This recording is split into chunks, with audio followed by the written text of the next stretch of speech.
Hi, Mrs. Brown, Mrs. Hall, Mrs. Healy's, and Mr. Kastner's class. Wanted to read further today from The One and Only Ivan by Katherine Applegate. And this recording is a courtesy of the author and publisher. We're starting on page 111. The Promise. My domain gleams with moonlight when I awake to the sounds of Stella's calls. Ivan, Stella says in a hoarse whisper. Ivan? I'm here, Stella. I sit up abruptly, and Bob topples off my stomach. I run to a window. I can see Ruby next to Stella sleeping soundly. Ivan, I want you to promise me something, Stella says. Anything, I say. I never asked for a promise before, because promises are forever, and forever is an unusually long time, especially when you're in a cage. Domain, I correct. Domain, she agrees. I straighten to my full height. I promise, Stella, I say in a voice like my father's.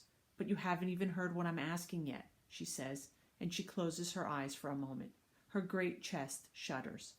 I promise anyway. Stella doesn't say anything for a long time. Never mind, she finally says. I don't know what I was thinking. The pain is making me addled. Ruby stirs. Her trunk moves as if she's reaching for something that isn't there. When I say the words, they surprise me. You want me to take care of Ruby. Stella nods, a small gesture that makes her wince.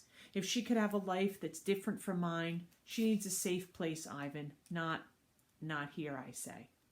It would be easier to promise to stop eating, to stop breathing, to stop being a gorilla. I promise, Stella, I say. I promise it on my word as a silverback. Knowing.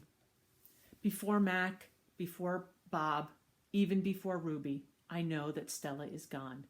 I know it the way you know that summer is over and winter is on its way. I just know. Stella once teased me that elephants are superior because they feel more joy and more grief than apes. Your gorilla hearts are made of ice, Ivan, she said, her eyes glittering. Ours are made of fire. Right now I would give all the yogurt raisins in all the world for a heart made of ice. 5 men. Bob heard from a rat, a reliable source, that they tossed Stella's body into a garbage truck. It took 5 men and a forklift. Comfort. All day I try to comfort Ruby, but what can I say? That Stella had a good and happy life? That she lived as she was meant to live? That she died with those who loved her most nearby? At least the last is true. Crying. Julia cries all evening, while her father sweeps and mops and dusts and cleans the toilets. When George sees Mac, he runs to him. I can only hear a few of his words. Vet, should have, wrong. Mac shrugs. His shoulders droop. He leaves without a word. When George wipes the fingerprints off my glass, his cheeks are wet. He doesn't meet my eyes. The one and only Ivan.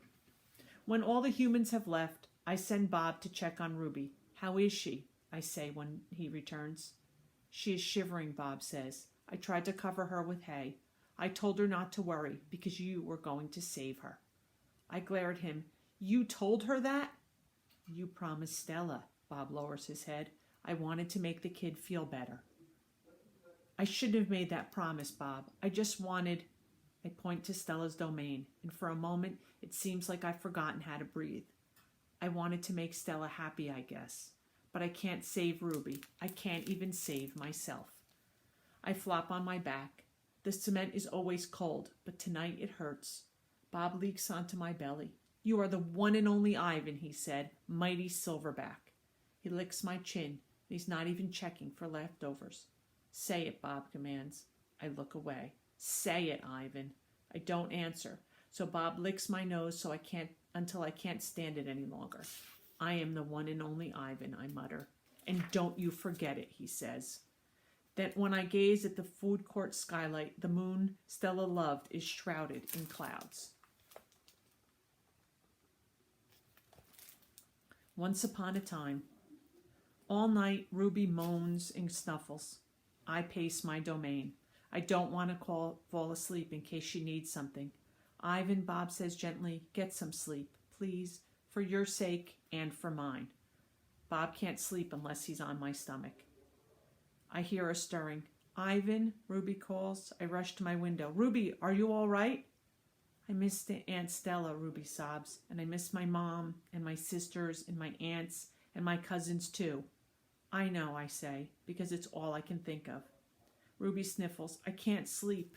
Do you know any stories the way Aunt Stella did? Not really, I admit. Stories were Stella's specialty. Tell me a story about when you were little, Ruby pleads. She puts her trunk between the bars. Please, Ivan? I scratch the back of my head. I don't remember things, Ruby, I admit. It's true, Bob says, trying to be helpful. Ivan has a terrible memory. He is the opposite of an elephant. Ruby lets out a long, shivery break. Oh, well, that's okay. Night, Ivan. And Bob. I listen to Ruby's soft sobs for long, horrible minutes. Then I hear myself saying, once upon a time there was a gorilla named Ivan. And slowly and deliberately I try to remember. The grunt. I was born in a place humans call Central Africa, in a dense rainforest so beautiful no crayons could ever do it justice. Gorillas don't name their newborns right away, the way humans do. We get to know our babies first. We wait to see hints of what might yet be. When they saw how much she loved to chase me around the forest, my parents decided on my twin sister's name, Tag. Oh, how I loved to play tag with my sister. She was nimble, but when I got too close, she would leap on my unsuspecting father. Then I would join her and we would bounce on that tolerant belly until he gave us the grunt, the rooting pig sound that meant enough. That game never got old, although my father might have disagreed. Mud. It didn't take too long for my parents to find my name. All day long, every day, I made pictures. I drew on rocks and bark and my poor mother's back.